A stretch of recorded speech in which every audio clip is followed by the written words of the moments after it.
Wildcats. I'm Zaira. And I'm Molly Stitt. And thank you for joining us on this Word to the Wildcat podcast. On this really cold day, we would like to discuss the topic of civic engagement within our community. We would like to introduce today's guest from the Department of Apparel, Textile, and Merchandising, Andrea Eklund. Thank you so much for having me. I'm Andrea Eklund. I am the Program Coordinator and Professor of Apparel, Textiles, and Merchandising. I've been at Central for 15 years, and sustainability and how students can have an impact on kind of the environment and the apparel industry specifically is integrated within our program. Before coming to Central, I was a quality engineer at Nordstrom Product Group, which is the private label division of Nordstrom. So I worked right downtown above the main store, and sustainability and specifically social responsibility was part of my job. So I try to integrate what I learned and kind of current practices within our program for students to make an impact. So thank you for joining us. I wanted to start off with talking about some issues within kind of the fashion industry and how it affects people all around today. I noticed a big issue within our generation is fast fashion and the overconsumption of fast fashion. And so I guess to start things off, could you kind of define the term overconsumption regarding to fashion and what is fast fashion to those who don't know? Definitely. So overconsumption is you're buying stuff that you don't need. So it is that impulse that you are just continually buying stuff. You're not buying stuff to replace things that have worn out or that maybe it doesn't fit anymore. You are just buying it to buy it because you want it. So that overconsumption and having too much of things. And then we have, what was your other one? The definition of fast fashion. Fast fashion, yes. So fast fashion, it's a hot topic, and there are companies who, fast fashion is always going to be around. Fast fashion is not going away, but we can do it in a better way. So fast fashion is, they crank it out fast, and it has a very short sell-through time. So it is things like Shein. Shein is like, oh, they're the worst. They're the worst. And I know students love buying from there. And they have a lot of fast fashion where if you wash it once, it's going to fall apart because it is so terrible. But then they have some quality stuff on there. So they are on kind of two ends of the spectrum, but they are kind of the ultimate fast fashion. They have product that comes in, they have smaller quantities of it, and people buy it and it goes away. And it's not made in a quality way, usually, that it's going to last for multiple wears. The life of a garment, ideally, is 50 home launderings or 10 dry cleanings. So it is not made to last that 50 home launderings. And again, it depends on the company. Some fast fashion companies are doing it better, but some of them are not, and that's a problem. Yeah, we can see why that is a problem, especially with how they're making it so cheap, so accessible, and almost influencing on actually an influencer level on social media and being able to become ambassadors. I've seen some stuff like that. So I think it's really interesting how a lot of fast fashion companies are not only providing fashion that is popular, but providing it in such a broad level into so many people. Yeah, social media has really changed kind of how people are getting information and the transfer of that information. I mean, I get messages all the time, you want to be ambassador? And I'm like, company, you do not want me to be an ambassador for you. Like, I am not a good choice. Clearly, you are just sending this to everybody and see who they can get. But the social media influencer, that's a big part of fast fashion and getting those people. And that's where, if you are an influencer, doing your research and choosing specific brands and being smart on who do you really want to represent and put out there. I think that's a big part of being an influencer. And I mean, apparel companies know that using influencers, that's a big part of marketing now, especially, it was before a pandemic, but especially now during a pandemic. Yeah. I think when talking about fast fashion, I think the other natural solution that a lot of people give out is to thrift clothes. That's something that I enjoy doing. But however, due to like the high demand in thrifting, like the prices of clothes has, skyrocketed over the past 3 years. And so I guess my question is, do you have any other resources besides thrifting that could possibly help those who are looking for clothes but don't want to give into like fast fashion companies? Yeah. Well, I think doing your research on whatever company you're buying from, if it's not, if you're not thrifting, if you're not going to consignment shops, which is another great resource, doing that research because, a lot of people can't just find stuff through thrifting is one, consignment shops is another. That's a great way to recycle your clothes and get credit, and then to be able to get new things. So it's that recycling within the store. There's a lot of great consignment shops on the west side in the Seattle corridor. There's one or two in Yakima. There's none in Ellensburg. There used to be one, but it's gone. But consignment shops is a really great way to keep that recycling going. There's also a lot of online or apps. So Poshmark is a great way to get really nice things at a great price and get rid of your things. There's Mercari, there's eBay, there's I have a 5-year-old, so I use Kittison, and it's an app specific for kids, and it's all, you can list it as new with tags, new, gently used, play quality. And you can search by size, brand, item, like it breaks it down by everything, and I buy all of his clothes through there. And I'm very brand specific, but I can find the brands that I want, but I know it's a nicely used item. And so if people can do that, find a good resource. So a lot of people are using, like Poshmark is a great example, especially if you have a brand or a style that you like, you can search for it specifically, and then you're purchasing something that, someone has gently used and already worn, but has a lot of life left in it. So you can feel good about buying that item. And then hopefully when you're done with it, you will do the same thing. So what is the role of the consumer, especially in correlation with the importance of consumption?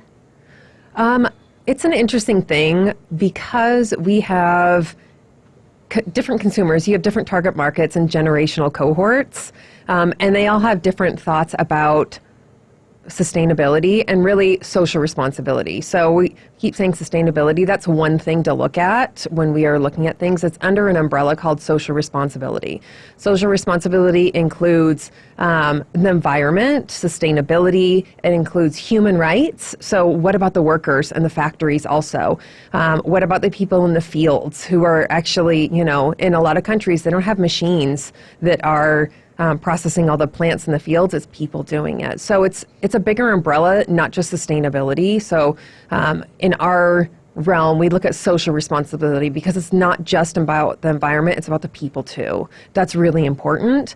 And I think as a consumer, we have different generational cohorts, and they have a different level of being conscious of kind of their consumerism and what they're purchasing and what they're putting in their bodies or on their bodies. And I think that's important to know. So we have older consumers, and they might not be as conscious about it, or maybe they are. It depends on kind of that target market. But like a younger consumer, a lot of younger consumers, and we talk about this a lot in my classes and within our program, y'all are very conscious and, I want to be sustainable and I want to make a difference, but it costs a little bit more and you don't have the means to do it.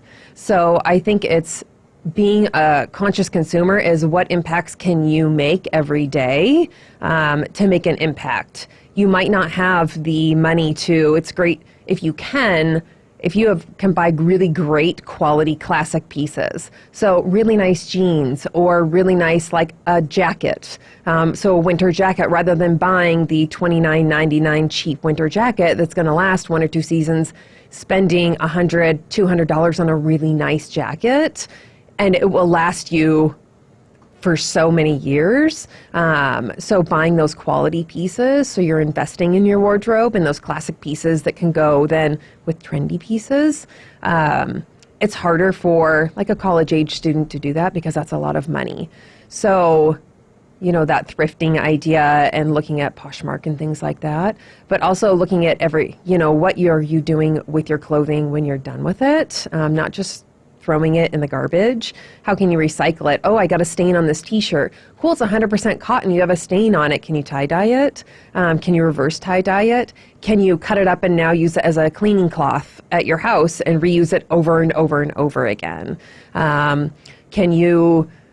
How are you washing your stuff? I think that's a big thing. A lot of people don't think about how they're washing their clothes. In the United States specifically, we wear our clothes out by actually washing them.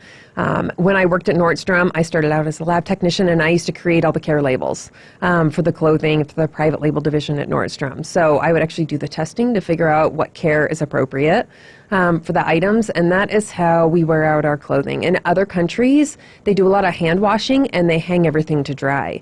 I remember when I was in Italy, and they have like apartment complexes, and they have their outside area. They all have drying racks outside because they're washing their clothes and then hanging them to dry.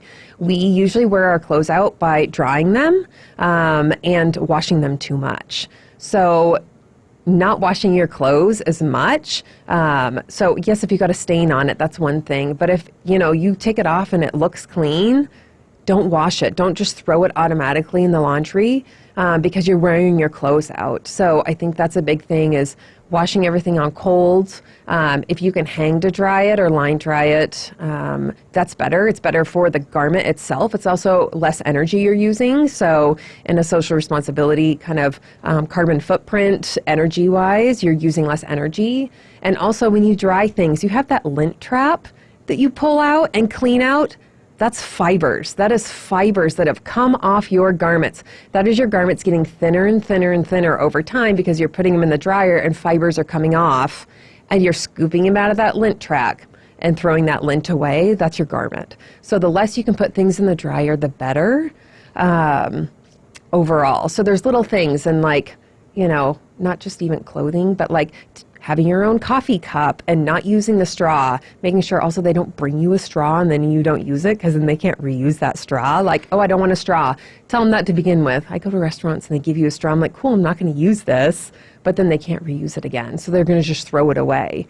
So making little things, or walking, or, what impact can you make throughout the day? So those who wear makeup, if you use makeup wipes, like the disposable makeup wipes, that is not environmentally friendly. You are putting garbage in there. Oh, I see a face. Do you use those makeup wipes? Yes. And I have nights where I use them because I'm just exhausted and I don't, there's times when we want to use them, or if you're traveling or something. But if you can use I have a reusable, they're cotton, the cotton pads, and they're for makeup remover, and then they come like a little lingerie bag, and you throw them in your wash once a week.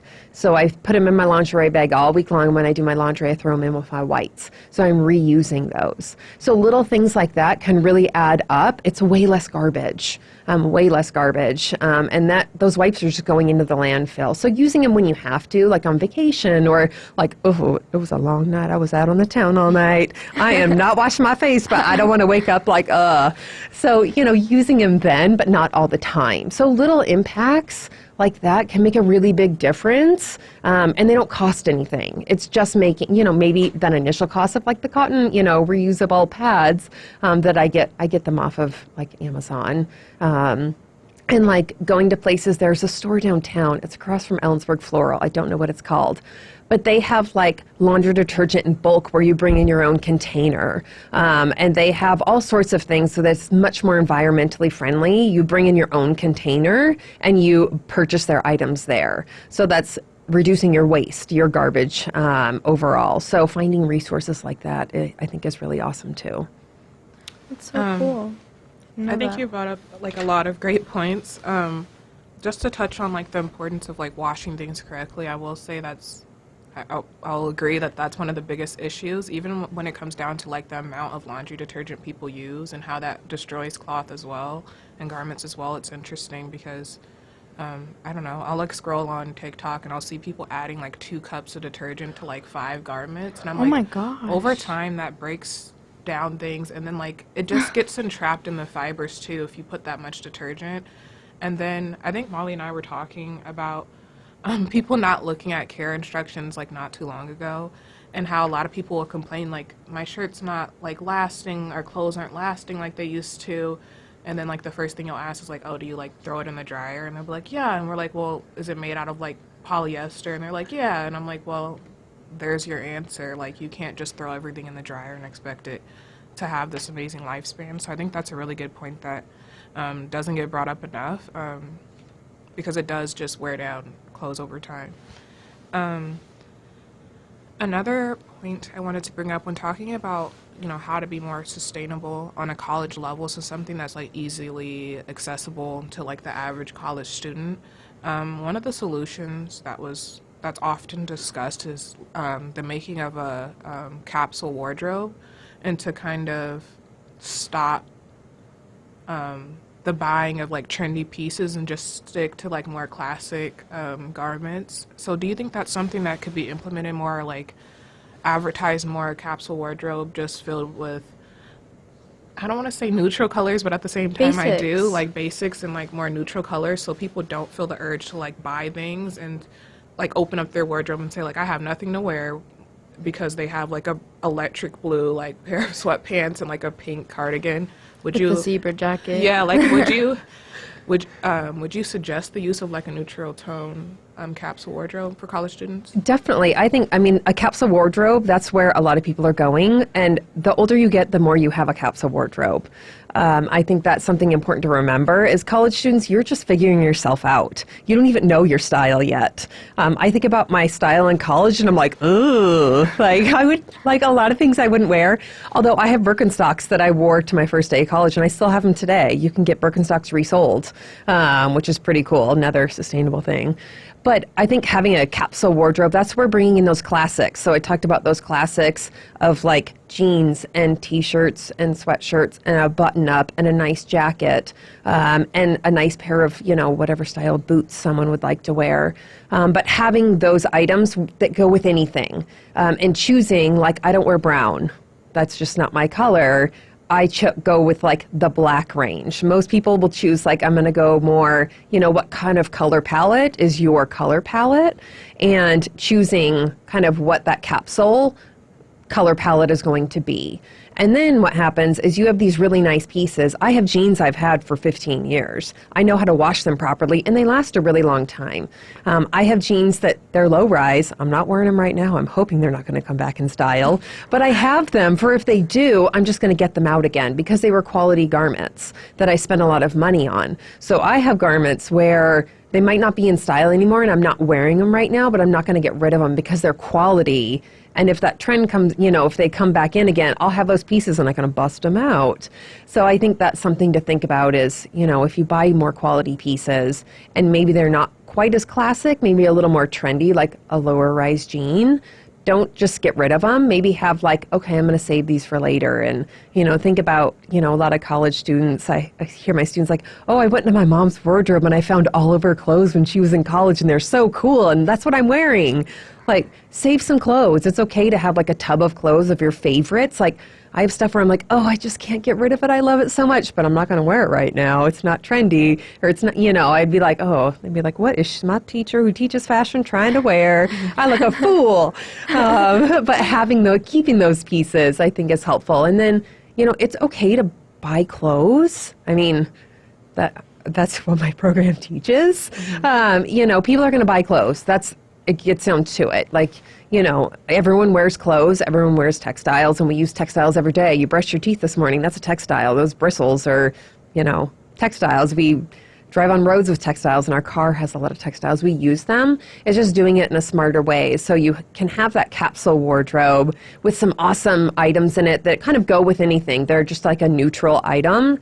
And then just be smarter on the trendy items that you're buying. Maybe not have them be so there's a trend, and then there's fads. Fads are like super extreme, where it's a very small group of people who actually pick them up. Maybe not get on so much on the fads, because fads are usually cheap and usually very fast fashion. But where trends, you can find a nicer quality. And again, that's doing that research on those brands and integrate trends, here and there in that capsule wardrobe. So you're freshening it up. I agree. That's something that we also talked about was like the kind of the evolution of like micro trends, especially over the past like 3 years, and it's very apparent on like different social media platforms and how people will buy these like $500 like Shein hauls of like this one specific like micro trend and how you'll never see it again after like 2 months. And we're like, well, what happened to like that huge box that they ordered with like 100 pieces? And then like a lot of times in the comments are just like, I threw it away. And I'm like, well, that's not the brightest. But I think that, that just speaks true to just, sticking to more classic pieces, like you say. Also regarding, tips for sustainability. So I was reading kind of a cool post, and it was saying like before you purchase a garment to visualize it in your head being worn 5 different ways. So that's like a tip that people can use. Do you have any more tips for anyone to use really that before purchasing a garment like that? One thing I really think is looking at the garment, and I think this is just me, because I know a lot about textiles and fibers and fiber content and care and, the environment, is like the fuzzy garments that are really popular right now, like the Sherpa and all those that are really trendy. Don't buy them. They are terrible for the environment. I think doing your research on something. So like every time you wash that, little tiny fibers come out in your water when you're washing it in the washing machine, and those are going down the drain and then getting out into rivers and lakes and streams in the ocean. Those little tiny microfiber from all of those Sherpa, and it's such a big trend right now, and I cringe all the time when I see it. All the time. So I think, oh my gosh, I think I got a little off topic. All the microplastics, I'm aware. Yeah. I have my Sherpa jacket behind me, don't look. Yeah, no, well, and so many I think that's also knowing where to look for information, I think is really important, and having resources on like, oh, where should I look? It's overwhelming. And like, who knows who you're looking at? Like, oh, I'm going to search this real quick.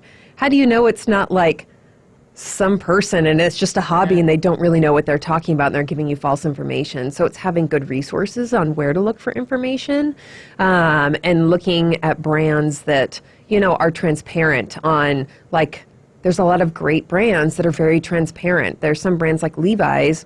You can go on their website and they have they're like an innovator and like, social responsibility. You can look at what factory. So you can click, they have a map and you can click on their factory and it tells you how many people work there, their gender, their ages. It tells you all sorts of information. So what's their transparency? And of course, that's a very large company. So they have like the person power to do that. But even smaller companies can have an impact in, if you are looking at a brand, you can kind of see what is their background and what steps are they making to be transparent about kind of their product and what they're putting out there. I think that's important to do.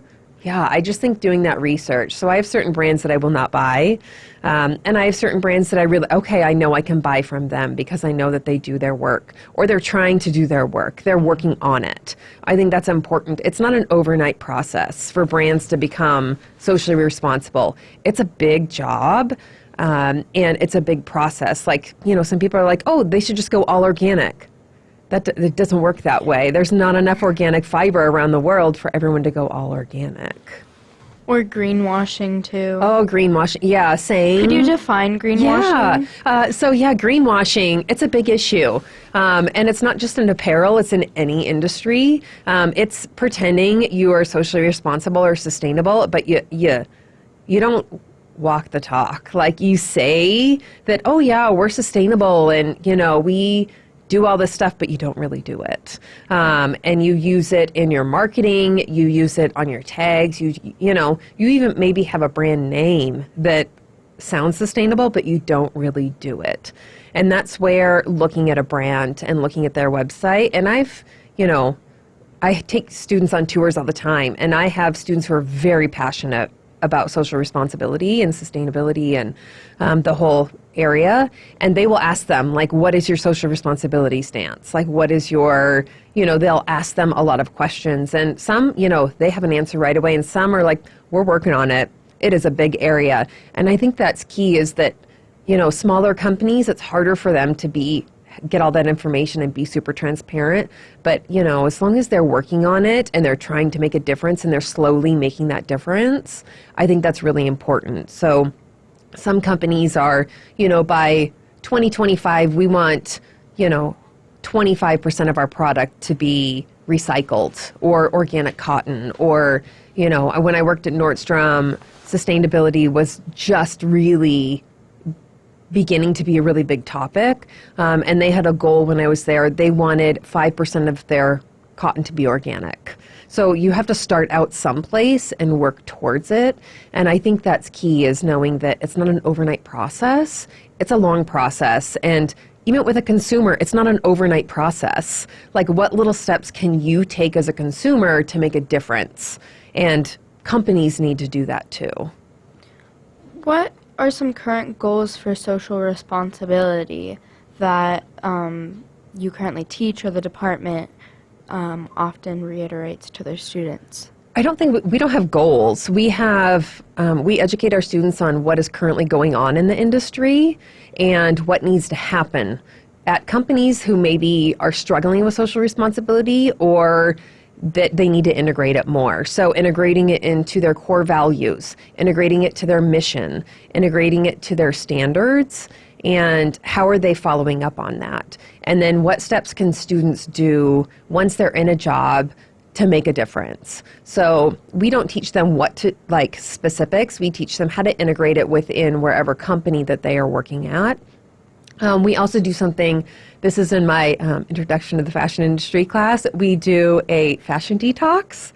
And it's always funny whenever I give like the assignment out to students, they're like, what do I have to do? You are kidding me. So they have to choose 5 pieces of clothing.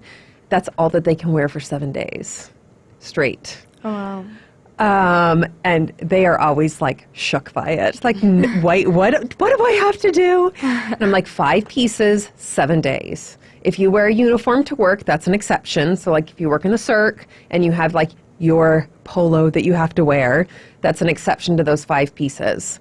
And they're like, what about working out? I'm like, if you want to, work out every day, that has to be 2 of your pieces.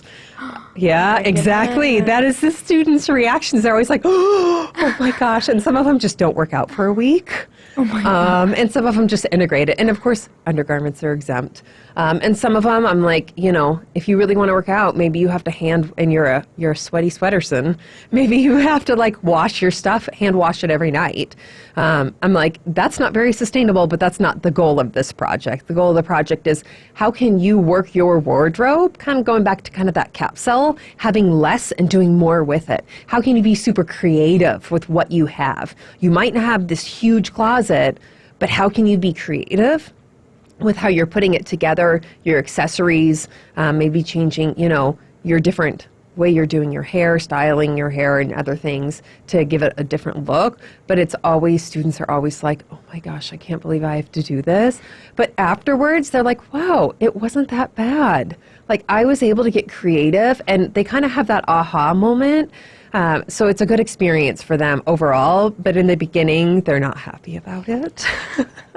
But it's always fun because, and then they have to do a write-up on it, and they do a visual on it. And I have them do like flat lays of what they wore every day and kind of reflect on their experience and how it's going to affect their choices going forward for their wardrobe and their purchasing. Another great way that college students can be more sustainable in their apparel is getting together and doing clothing swaps or doing different types of drives. I think that is a great way to use your resources and kind of clean out your closets and freshen up your wardrobe with your peers' clothes. So I think y'all have a little sweater drive coming up, so can you tell me about it? Speaking of drives, Slice has a sweater drive coming up, and we are partnering with the Apparel, Textile, and Merchandising Department, and we are going to throw a sweater drive on January 26th with collections being on the week of the 17th through the 20th? There will be a tote set up in the Slice office and maybe in other locations. We'll keep everyone updated. And what we're asking for is gently used sweaters, sweatshirts, and hoodies of just things that you're no longer wearing or you would just like to donate. And everything will be sanitized and washed correctly. And each garment will receive like a handmade tag that will include a sustainability fact. So when you're taking a sweater, you also get a little bit of information about the current state of the world. And again, that sweater drive is happening on January 26th, and it's happening in the Cirque Pit at 10 a.m. through 4 p.m. So there's a little bit of time for you to head on down there. So I think it's so great that we were able to cover so much regarding sustainability and like the role of the consumer and the responsibility that consumers have. And to kind of wrap things up, could you provide some resources for those who are interested in wanting to continue that journey? Definitely. There are a lot of great resources. Fashion Revolution is a great resource. They're on all the social media platforms, but they are really great because it's consumer based. So there are different places like this Sustainable Apparel Coalition. Like those are more for the industry, but there's a lot of great resources for consumers. So Fashion Revolution is a great one. They have Instagram, they have Twitter, they have all the outlets. They also have a really great website where they have a lot of information. There's also a lot of apps out there. So there are apps that you actually can download and they will give you a lot of information. So Good on You, Done Good, Good Guy, Renoon. There's a lot of, you can just, like in the App Store, put in sustainability or sustainable fashion, sustainable, like you can do a search, and there's a lot of resources out there. So if you see a brand, you can actually do some quick research to see how are they doing. And all of these apps, they kind of look at them maybe in a little different of a way. Some of them are more holistic, and some of them are really diving in deep and looking at sustainability scores from the industry and transparency that they're putting out there. But I think having those apps and those resources for consumers, it's a step. It's a step so you can do your research. There's even one like Care Goes cruelty-free. So do you want all cruelty-free products? So there are many resources out there, and I think going the app way is really great for consumers because it's a really fast way to look something up. Thanks for tuning in, Wildcats. On our episode, streaming is available on Spotify, Apple Podcasts, YouTube, Google Podcasts, and 88.1 The Berg. And make sure to tune in on our next episode, and we will be talking about health and wellness. Thank you so much, Andrea, for coming in. We really appreciated talking to you today. Thank you. This was so much fun, and I'm always glad to share my knowledge. Thank you so much.